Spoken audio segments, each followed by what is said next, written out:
Los narcos mexicanos se han integrado al mercado europeo de la droga, un mercado gigantesco que para nada se parece al nuestro o al de los Estados Unidos de América. ¿Cómo es ese mercado europeo? Hoy hablamos sobre ello con Artur de Bruyn, autor del libro El narco mexicano en Europa. Bienvenidos a Largo Aliento.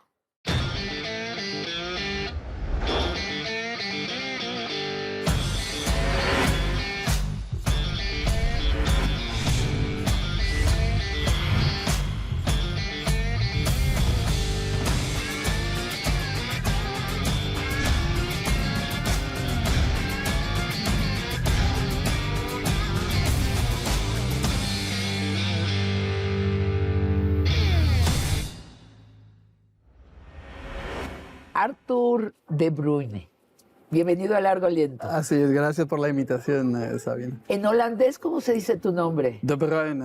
Ok. Queda Arturo de Bruyn, ¿te parece? Arturo, está perfecto, sí, por favor. Sí. ¿Eres corresponsal de qué periódico? Yo soy corresponsal para el periódico El Financiële Dagblad de Países Bajos, que es Países Bajos, un país vecino de mi tierra natal de Bélgica. De Bélgica. Sí. Y me imagino que estando acá te interesaste en los narcos que se iban a Holanda. Era inevitable, sí. O sea, para el periódico cubro temas económicos, sobre todo políticos, pero bueno, estando en México es inevitable cubrir el narco también, ¿no? Por su omnipresencia. Ya has publicado un libro que contiene una extensa investigación sobre el narco mexicano en Europa. Cuéntanos, ¿cómo empieza esto? ¿Cuándo? Pues mira, empezó para mí en el 2019. Estaba yo en México, desde entonces radico en Argentina, pero en aquel entonces todavía estaba en México. Y un día, era en mayo 2019, me llega una noticia desde Países Bajos. Porque yo, bueno, seguía las noticias que se publicaban allá relacionadas a México. Y un día me llega una noticia de que en un pueblo chiquito, en algún lugar en Holanda, en Países Bajos, me llega la noticia de que la policía había encontrado un laboratorio de drogas sintéticas, un laboratorio de cristal. Y en ese laboratorio habían arrestado a 3 mexicanos. Ajá. A 3 mexicanos. Y en ese laboratorio producían el cristal, ¿no? También conocido como la metanfetamina. Y te voy a decir por qué me llamó la atención, ¿no? Me llamó la atención y también causó mucha consternación allá en Países Bajos, porque desde décadas allá en Bélgica y en Países Bajos se producen drogas sintéticas. Eso no era nada especial, ¿no? Se produce éxtasis, ¿no?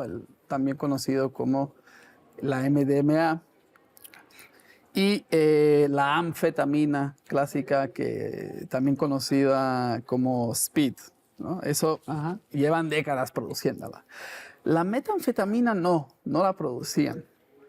Entonces, de pronto sí la están produciendo y con ayuda de mexicanos. Sí, Sí. Muy sorprendente, ¿no? Unos mexicanos en un pueblito holandés. En holandés, sí. Y entonces, bueno, me llama la atención y me pongo a hacer llamadas a Holanda, ¿no? Y termino hablando con el abogado de esos mexicanos, quien me dice que son unos chicos de Sinaloa, ¿no? Entonces, ¿De qué bueno, cártel?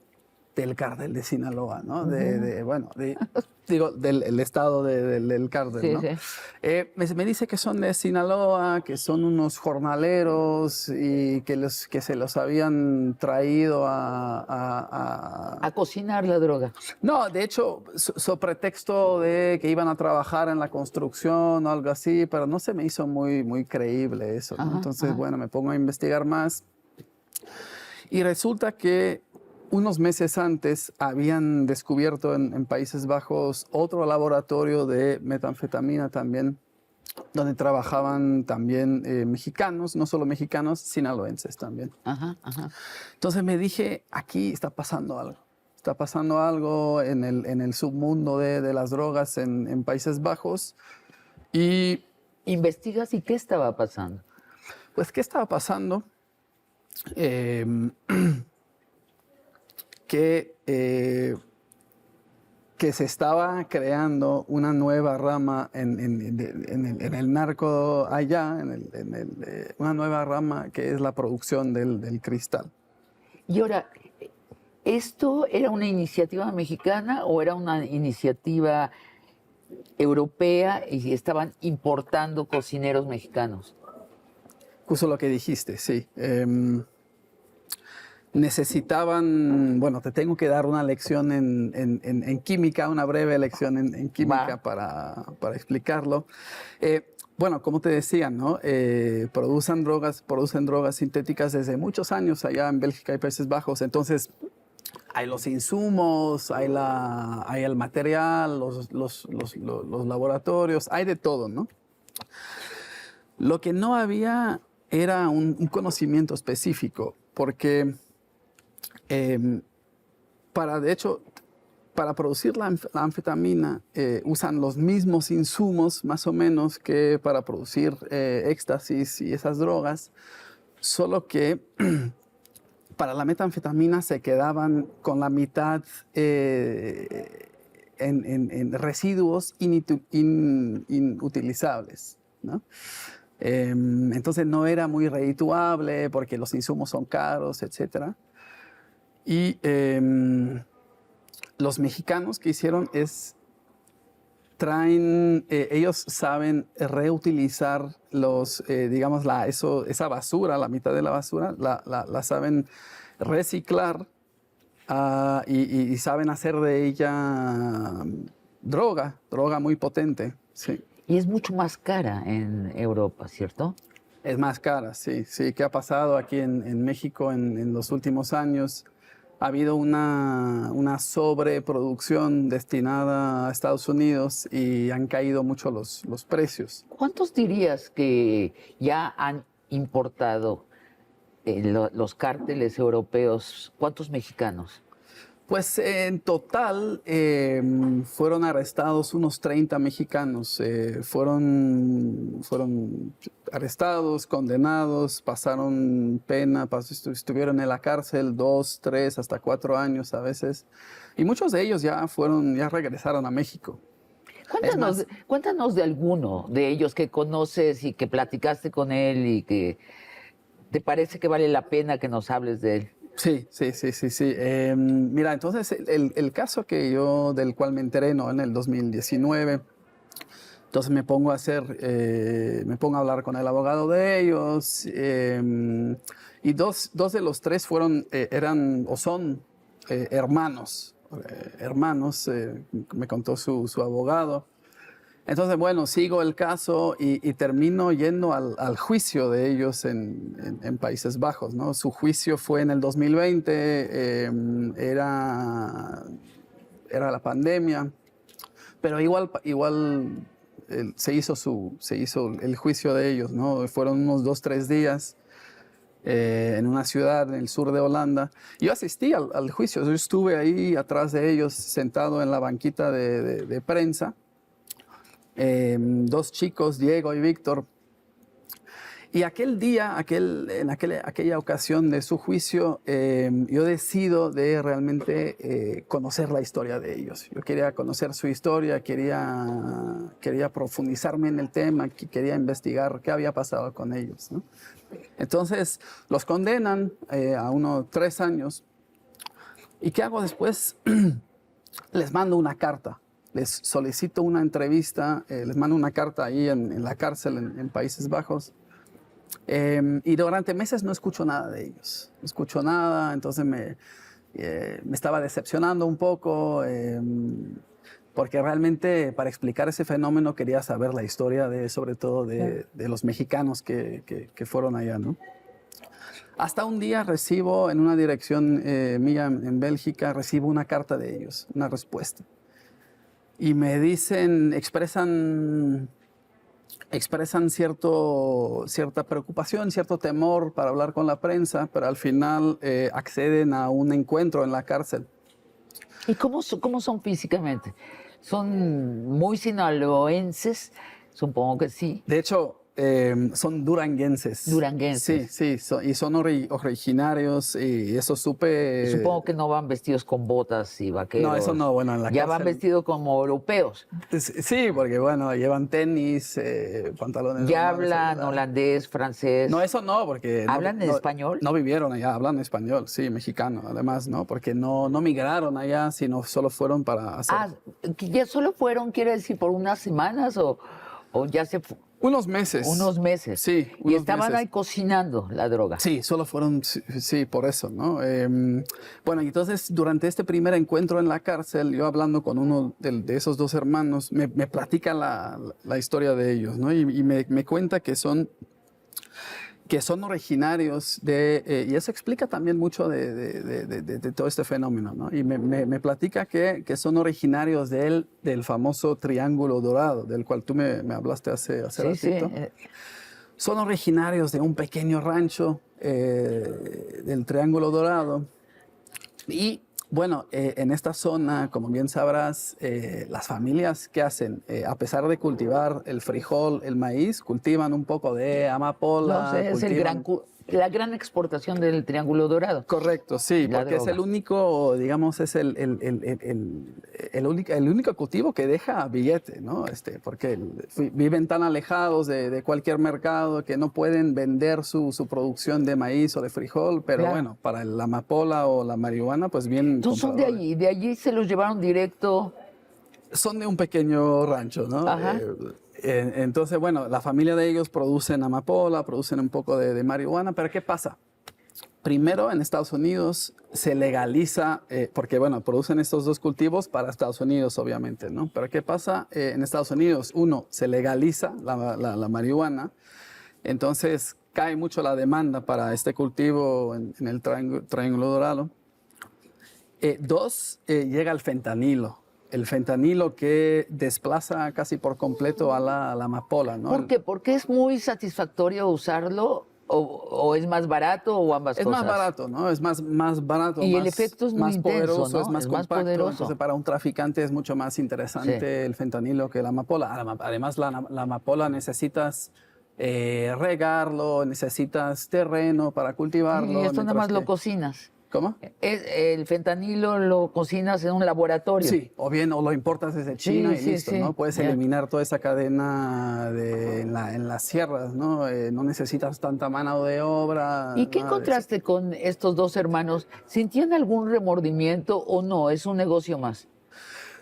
No, sí, es un negocio más, hay que sobrevivir de alguna forma, ¿no? Esa Entonces, es la actitud. Ahora, han llegado estos cocineros, dices en tu libro, a España, a Países Bajos y a Alemania. Alemania, Con todo Alemania, y- mira, Alemania se Sí. exporta lo que producen. Han llegado sobre todo a Bélgica y Países Bajos, sí. Y también el cártel Jalisco Nueva Generación le ha entrado a esto. Mira, eso no pude determinar.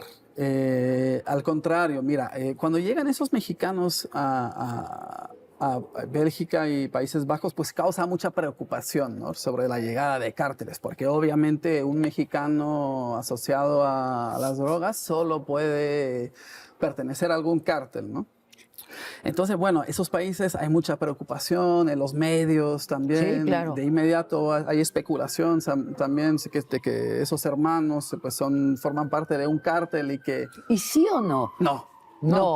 Son, no, o sea, no. son empleados, Son pero empleados, no sí. es realmente que los cárteles mexicanos están conquistando Europa, Para nada, sino nada, no. están dando empleados que les pagan Sí. los cárteles locales. Hasta diría que casi son en ciertos casos explotados también. Trabajan, duermen dentro del laboratorio durante Qué 2, 3 mal. semanas. Es más, se habla de ellos, se les describe en términos despectivos, porque la policía, mira, y la policía interceptó allá muchos mensajes que mandaban esos narcos entre ellos sobre los mexicanos, y dicen que, bueno, mira, los tacos, los sombreros, Claro. los mexicanitos, hasta pinches mexicanos, porque, bueno, a veces son exigentes, quieren comer, quieren ir al dentista. Es todo, es bastante interesante lo que... Oh, pues qué mal por los cárteles mexicanos que no se dan a respetar. Oye, ya me hirió mi nacionalismo de que están no, pero explotando es muy a los interesante cocineros mexicanos. Es muy interesante como de hecho la realidad de todo Sí. de todo este tema es muy contrario a... Arturo, cuéntanos de eh, ¿cómo el que le dicen a Escobar?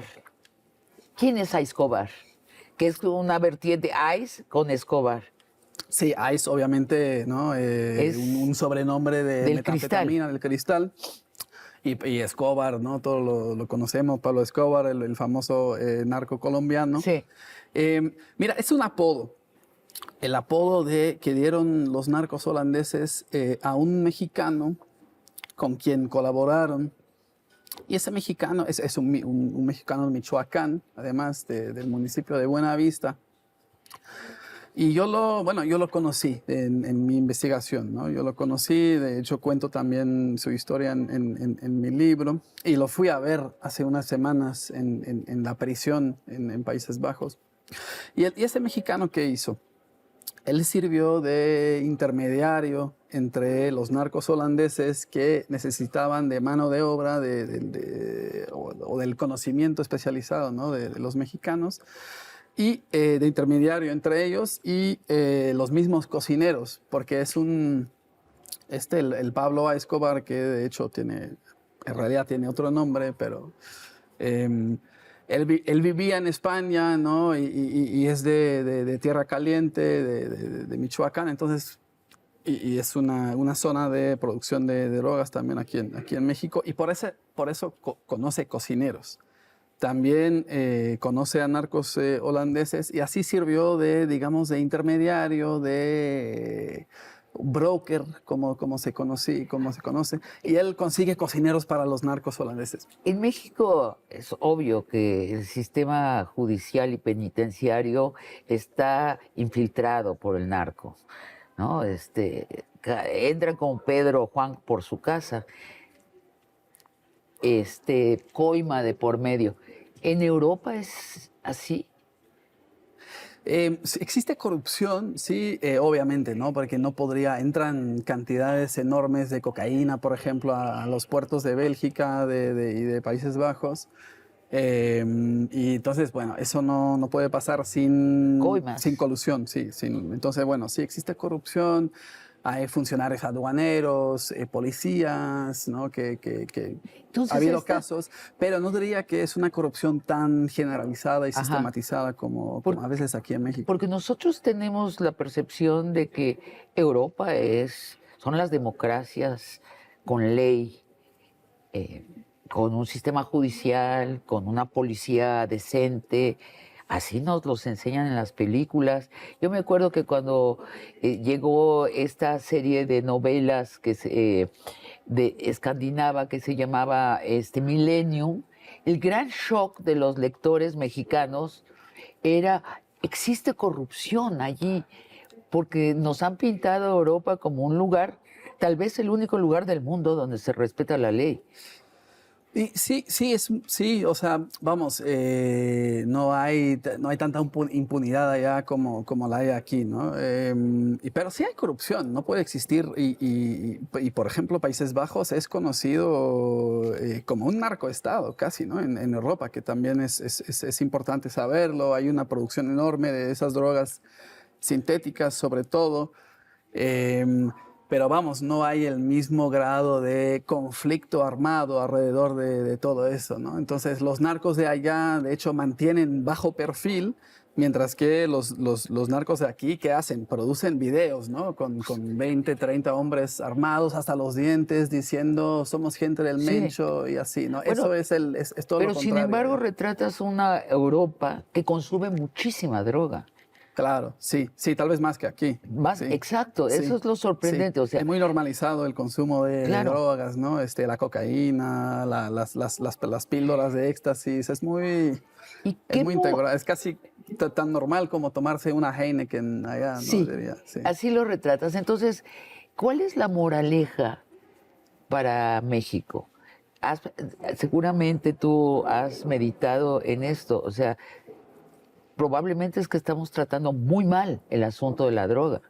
O sea, que no solo tenemos un problema de droga y consumimos menos que los americanos y que los europeos, pero tenemos alrededor de la droga un borlote que prácticamente ensucia todo el sistema, incluyendo al Estado.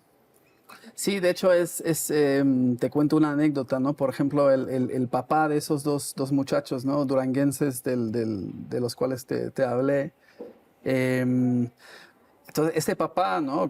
Junto con sus hijos producía marihuana ya en la sierra, en el Triángulo Dorado, ¿no? Y para él consumirla, fumar marihuana era cosa del diablo, Como casi, del casi, diablo. del diablo. Era muy malo, lo desaprobaba, lo condenaba y trataba de alejar a sus hijos del consumo de la... Pero no Ajá, tenía ningún problema para producirla, ¿no? Producirla claro, es, bueno, hay que sobrevivir de alguna claro. forma y lo mandaban a Estados Unidos y listo, ¿no? Y no se preocupaba por las consecuencias ni de la amapola, ¿no? Qué Que producía. interesante. En cambio, un padre holandés que sus hijos fumaran marihuana le parecería como si se fueran a tomar una Heineken. Sí, sí, Ah, entonces es interesante. Hay una cierta doble moral también, sí. ¿no? Porque, bueno, luego entran en ¿De pánico quién? si llegan por parte de los holandeses, ¿no? Porque Ajá, entran ajá. en pánico cuando vienen unos mexicanos a producir metanfetamina, pero ya consumen bastante droga sintética allá, ¿no? Te voy a seguir preguntando de los narcos mexicanos en Europa luego de una pausa. Arturo, este, ¿por qué se le dicen en Europa que México es el Silicon Valley de la droga? Bueno, de hecho, es la frase de un periodista estadounidense. Pero bueno, México bueno, y sobre todo Sinaloa es conocido como un Silicon Valley de la droga. Porque hay mucho conocimiento, hay mucha experimentación, hay mucha resiliencia también ante nuevas leyes, restricciones que impone a veces el gobierno porque bueno, por ejemplo, ¿no? Si el gobierno viene con una nueva restricción, ¿no?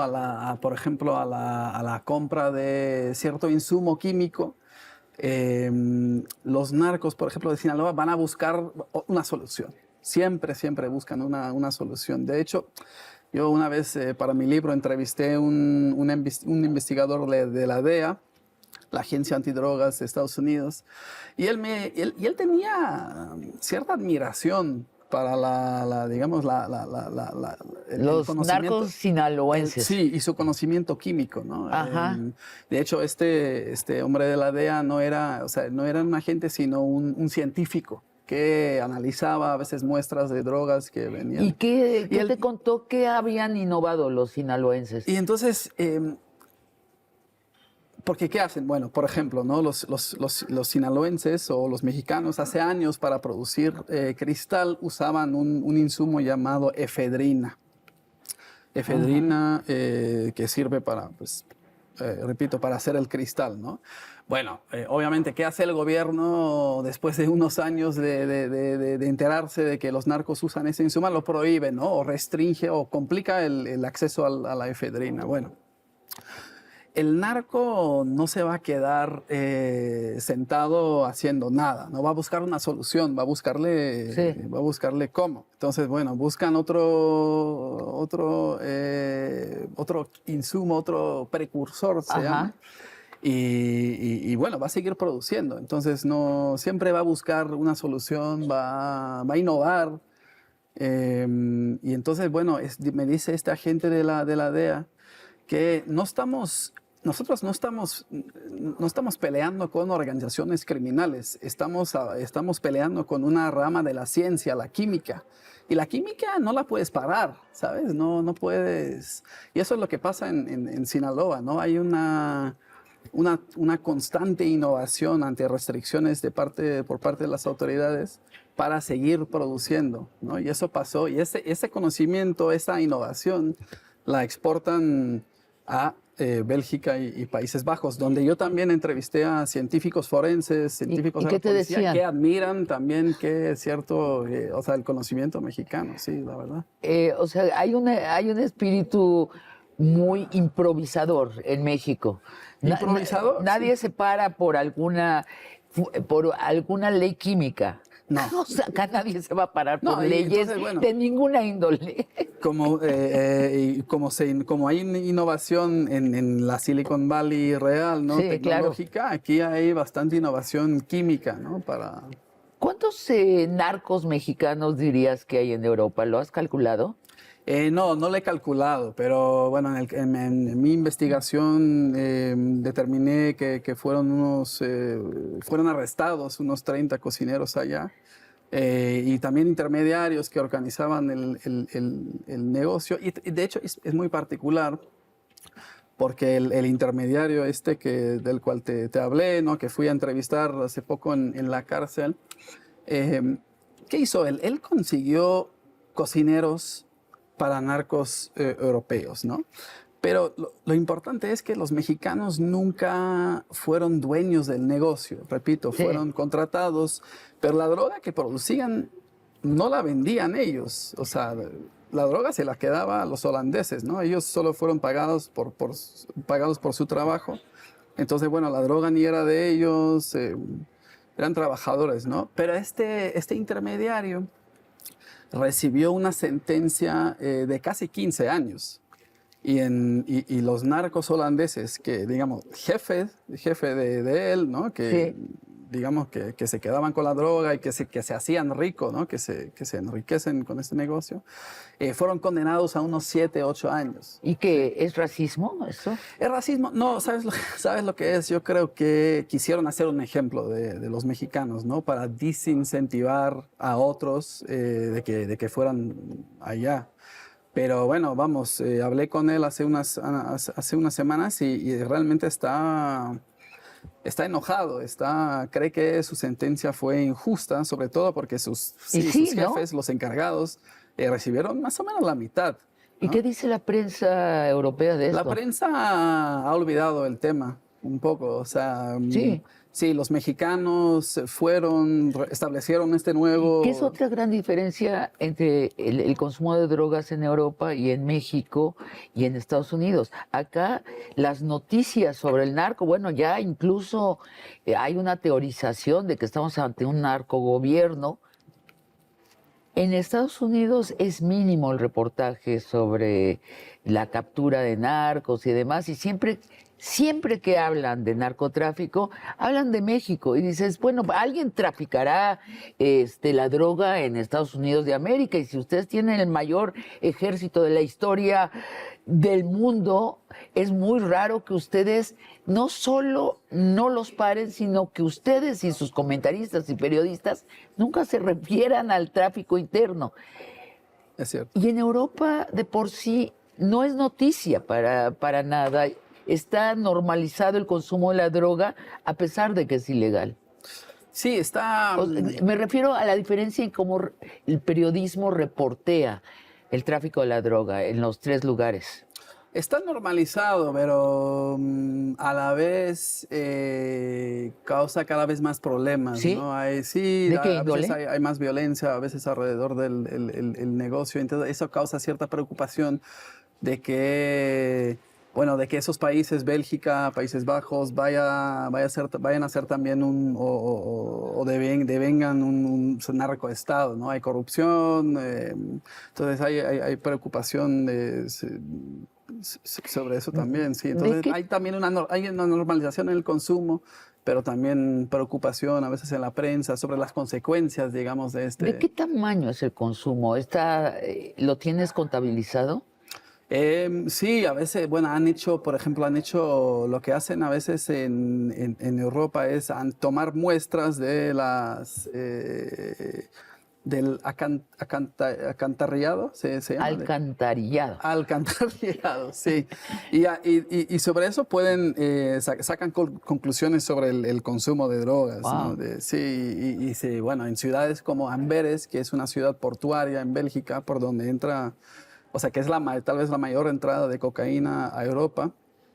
Ahí buena parte de la población consume, a veces 20, 30% de la población ¿Diario? consume. Sí, sí, diario. Bueno, no sé si se puede determinar diario o semanal, pero que hay muchas evidencias de un consumo bastante elevado, normalizado de drogas, sí. O sea, más Sí. que en México. Sí, yo diría que sí, sí, tal vez sí. ¿Y de qué tamaño es el negocio de la droga en Europa? Mira, en el caso ¿no? La producción de metanfetamina con esos mexicanos, en un par de semanas esos mexicanos podían producir un valor de, por ejemplo, 8 millones de euros, 10 millones de En una euros. semana. Notablemente el consumo de cristal allá es muy limitado. Ajá. Entonces es destinado a países como Australia, donde rinde mucho, donde se vende muy, muy caro. Va a Asia, hasta incluso encontré un caso que exportaban la droga a Uruguay. Uruguay, que ¿Qué solo, tal? bueno, sí, hablé con una fiscal O allá. sea, una vuelta enorme. Sí, y hablé con una fiscal allá uruguaya, ¿no? Que me dice en el teléfono, bueno, nosotros estamos acostumbrados a tener puros casos de cocaína que va hacia allá.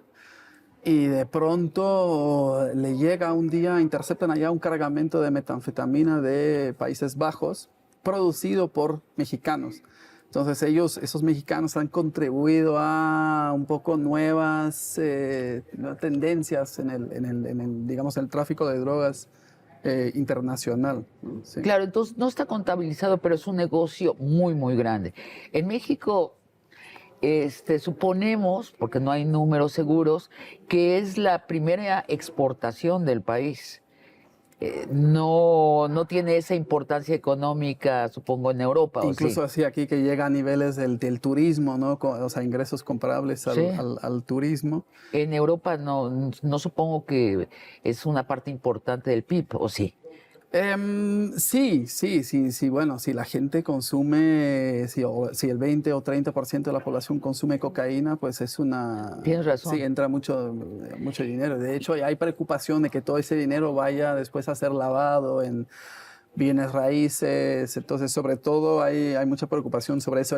¿Qué pasa con todo ese dinero criminal, ¿no? Que corrompe, que llega en la economía legal? Eso sí, sí, hay preocupación. Hablas de que está muy digitalizado el comercio. Cuéntanos de eso. Sí, sí, hay comercio. Bueno, uno para organizar esta producción junto con los mexicanos usaban mucho una tecnología de comunicación encriptada allá. Y en los últimos años la policía de allá ha podido descifrar estas redes de comunicación y de ahí interceptaron muchos mensajes, ¿no? que se mandaban entre ellos, los narcos holandeses, con los mexicanos, sobre los mexicanos. Esto es en la Deep Web, supongo. No, la Deep Web es aún otra cosa. La Deep Web es, allá se vende. Ahí se vende. Sí, Ajá. digamos, es como en la Deep Web encuentras un Amazon, un Mercado Libre o el equivalente de Amazon o de Mercado Libre más bien para la compra-venta de drogas, ¿no? Y necesitas un software especial para acceder a esos mercados. Yo lo usé, yo fui a ver. Ajá. Y allá venden, por ejemplo, venden cristal con el sello de calidad. Dicen, bueno, producida en Holanda, como si fuera un sello de calidad. ¿Y el sello de Made in Mexico es buen sello? No, no es lo he bueno. encontrado, ¿no? no he encontrado. Con el águila y todo. Pero bueno, yo estoy seguro de que la droga que se vende allá en esas plataformas, es producida en Holanda, pues es a veces con el conocimiento de esos cocineros mexicanos, ¿no? Recuerdo el caso de esta mujer francesa que su marido la drogaba y vendía, no, hacía invitar, era gratis, invitaba a los vecinos geográficos a violar a su esposa Sí, un caso en muy la sonado. deep web. O sea, es un comercio de cosas inimaginables dentro de, afuera, en el mundo Sí, iluminado. sí, en la Deep Web obviamente también porque, ¿sabes? Si tú vas a la Deep Web, te garantiza tu anonimidad. Entonces, bueno, eso facilita también pornografía infantil, puedes conseguir pasaportes falsificados, armas y todo eso, ¿no? Pero bueno, sí se requiere un software especializado, entonces no es tan fácil en su uso como lo es Mercado Libre, ¿no? Pero bueno, venden drogas, venden todo tipo de cosas y ahí me metí sí, a investigar también esa parte, sí. ¿Y qué, te horrorizaste o te fascinaste? No, me fasciné, sí, me fasciné. Bueno, porque obviamente estas otras Actividades actividades no me económicas. metí a ver eso, no, No, solo lo de la droga. la droga, exactamente, sí. Es interesante porque tienes un control de calidad ahí también, como vendedor te verifican, analizan tu mercancía para poder acceder a esos mercados. Entonces, bueno, porque lo que pasa en los últimos años, mucha droga que compras aquí en la calle es contaminada por el fentanilo. Sí. Si tú tratas de vender una droga contaminada con fentanilo, perdón, en esas plataformas, te cancelan, Claro. te inyectan en la plataforma. Entonces, bueno, la droga tal vez es más hasta confiable, quiero decir. Hay reseñas de usuarios que comentan sobre la calidad, etcétera, etcétera. Entonces, es muy interesante Qué ver interesante. todo eso, sí. Y dime, tu libro hablas de España, que España funciona como la base logística de los narcos mexicanos en Europa. ¿Por qué España? ¿Por el idioma? Por el idioma, sí, más que nada. Sobre Sí, todo. sí, sí, sí. Por ejemplo, ¿no? El michoacano que ahora encarcelado en Países Bajos, intermediario entre los holandeses y los cocineros mexicanos, él vivió años en España, en Barcelona más específicamente, incluso trabajaba en la importación de aguacates de Michoacán, Sí. muy, muy conocido aquí, o sea, muy... Y bueno, en algún momento se le acerca, bueno, entra también en el narco, porque bueno, a veces todo eso se entrelace, ¿no? También en Michoacán el crimen organizado está en el aguacate. Entonces se reproduce un poco lo mismo allá con él. Y se le acerca un holandés, ¿no? Y que dice, mira, yo necesito este conocimiento, yo quiero entrar en la producción del cristal porque da mucho billete. Y le pregunta a él, oye, ¿tú no conoces unos cocineros? Y él dice, bueno, claro que sí, yo soy de Tierra Caliente. Y así empezó Y se los trae a sus paisanos. Se los trae, sí, efectivamente. Y esos cocineros después, él llama, ponle a Buenavista, de donde es, en Michoacán, a unos conocidos, si no quieren ir a trabajar allá. Y hacen escala muchas veces en España, antes de ir a Bélgica o Países Bajos. Claro. Cuando se entera de que la policía el michoacano, ¿no? Cuando se entera que la policía holandesa lo está persiguiendo, él huye a Barcelona y al final ahí lo detienen. Estos narcos supongo que no van armados, no van vestidos de narcos en No, Europa. es fascinante porque a esos mexicanos, ¿no? Y como te digo, fueron tenidos hasta 30 cocineros en una cantidad de laboratorios sobre muchos años. No se les encontró ni una arma. ¿no? Entonces, bueno, había todo el prejuicio de, bueno, ya están llegando mexicanos, deben de ser de cárteles que quieren dominar aquí el negocio, pero no se les encontró, repito, ni una arma. Descifraron, te digo, mucha comunicación, en ningún momento vieron evidencia de que había amenazas por parte de los mexicanos, ¿no? Entonces Fíjate. siempre fueron Y de- súper bien portados, es más, maltratados a veces. Y sí, si hubo malos en este caso, yo diría que fueron los narcos holandeses, ¿no? ¿Hay algún narco mexicano que te haya sorprendido más que los otros? Yo diría esos dos hermanos. Esos dos hermanos. Los duranguenses que conocí, los fui a visitar en la cárcel, después los fui a ver varias veces en Culiacán, donde vivían, porque cuando se acabó un poco la producción familiar de amapola y de marihuana, se acabó todo esto, se mudaron a Culiacán y de ahí, bueno, ahí entraron a la producción de drogas y al final fueron reclutados para ir a Holanda. Entonces yo los fui a ver en Culiacán varias veces, conocí su historia, conviví con ellos y con su familia. Y me quedé sorprendido de su apertura, su disposición de contarme su historia, de ayudar. Incluso yo tenía mis prejuicios, ¿no? Sobre ellos, sobre los narcos. Me imagino prejuicios a raíz de pelis, de series de Netflix. Claro. Tú las has visto, ¿no? Sí, Supongo. sí, sí. Entonces, No, bueno, no, ya no. Pero ya me aburrieron, pero pero uno trae prejuicios, ¿no? Sí, Sobre sí, sí, narcos. sí. Y, bueno, pero yo esos muchachos los conocí como muy dispuestos a ayudar, muy amigables, muy... Y ellos me dijeron, no, pues somos gente de rancho, ¿no? Fuimos educados así como se debe. es parte de la ayudar, vida de ellos. De la cultura, sí. ¿no? Así es. Sí. Es lo que cuando platicas con la gente en el Triángulo Dorado, más bien se sienten discriminados e incomprendidos por el mundo.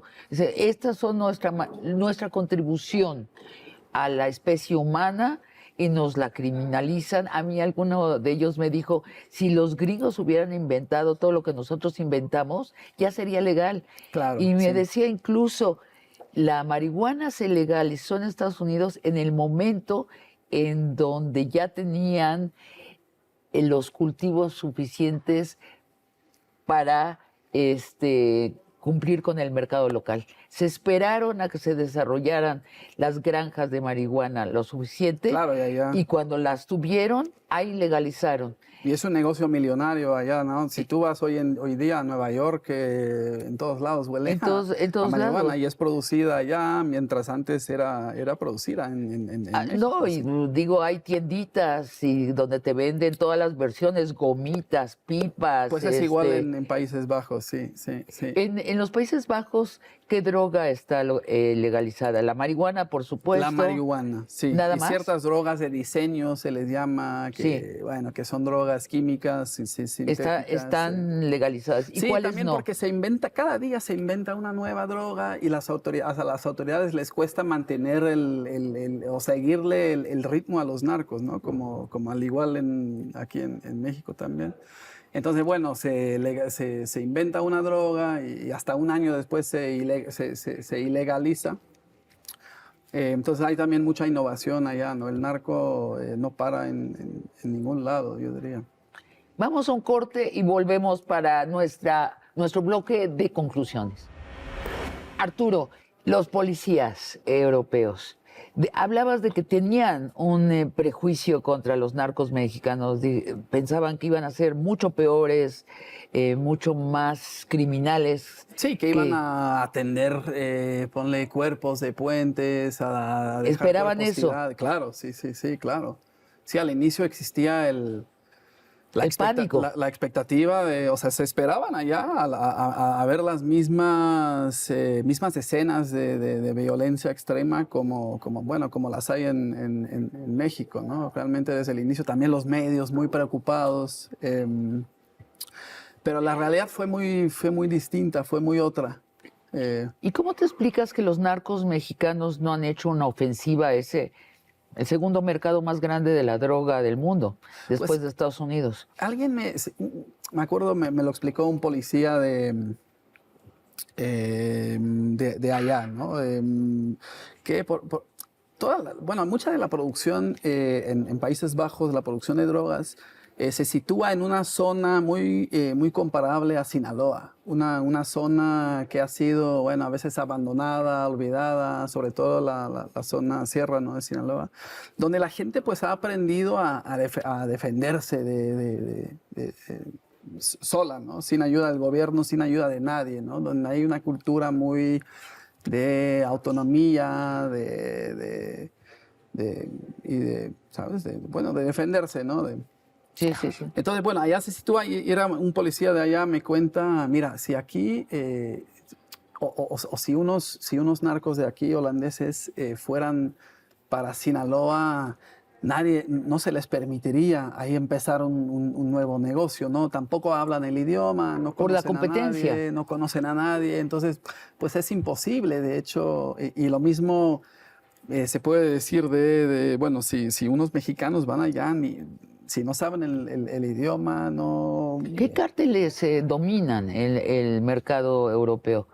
¿Los no, locales? no hay cárteles. Entonces, ¿qué son los rusos? No, ¿sabes qué? No, bueno, si hay una mafia que es fuerte en Europa, es la turca. La turca domina en Alemania, en Países Bajos, después la italiana.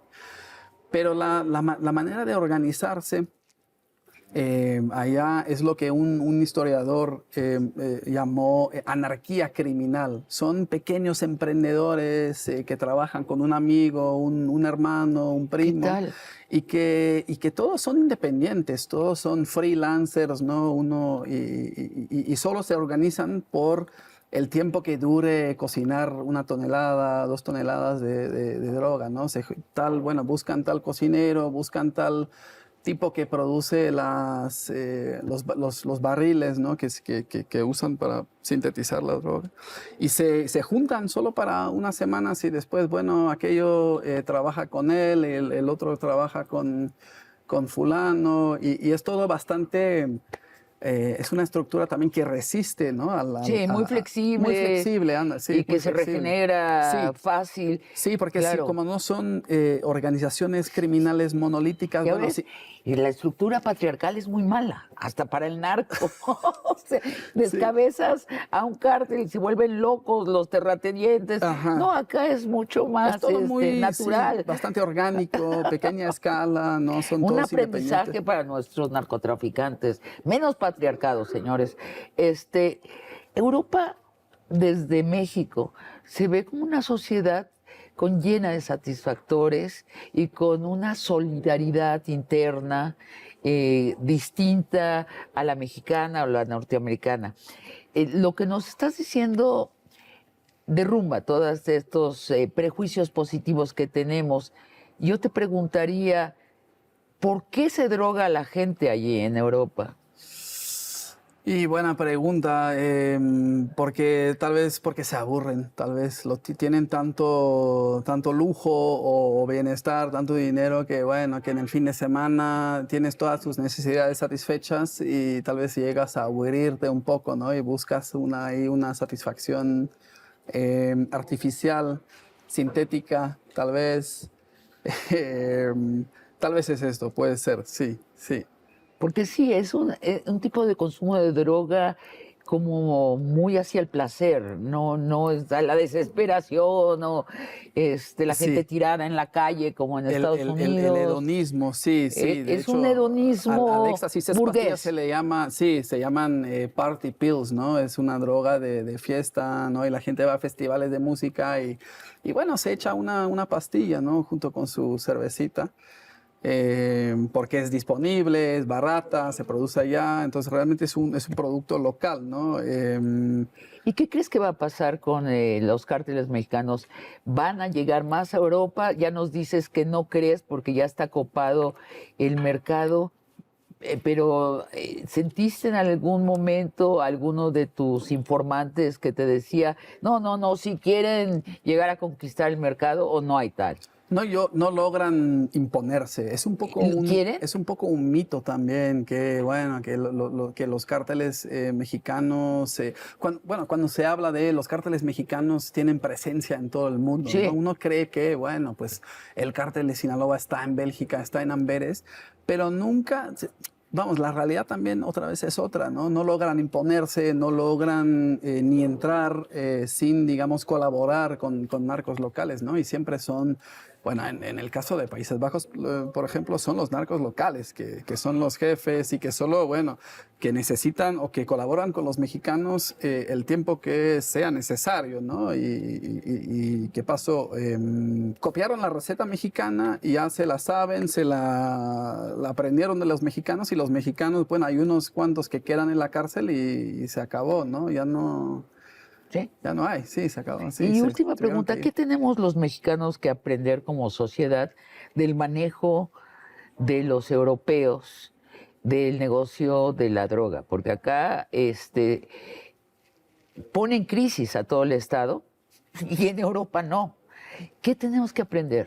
Pues yo creo que fortalecer sobre todo la justicia, ¿no? Yo creo que el problema fundamental de México hoy día es la impunidad, ¿no? Que ronda el 90-95% de los delitos. Y antes de, por ejemplo, de fortalecer la Guardia Nacional con gente, con tropas, yo creo que hay que fortalecer el aparato de justicia, ¿no? Para garantizar si te secuestran o te desaparecen un familiar, un ser querido, bueno, que las autoridades van a hacer algo, ¿no? Y lo van a tomar en serio y no ponerse a la defensiva. Esa es nuestra gran ofuscar. diferencia con Europa. Sí, yo creo. Ciertamente. Sí. Te La agradezco justicia, muchísimo esta conversación fascinante sobre los narcos mexicanos en Europa. Te lo agradezco mucho, Arturo. No, gracias a ti por la invitación, Sabina. La verdad, fue un placer. Y a ustedes, amigos y amigas, los espero la próxima semana en otra conversación de largo aliento.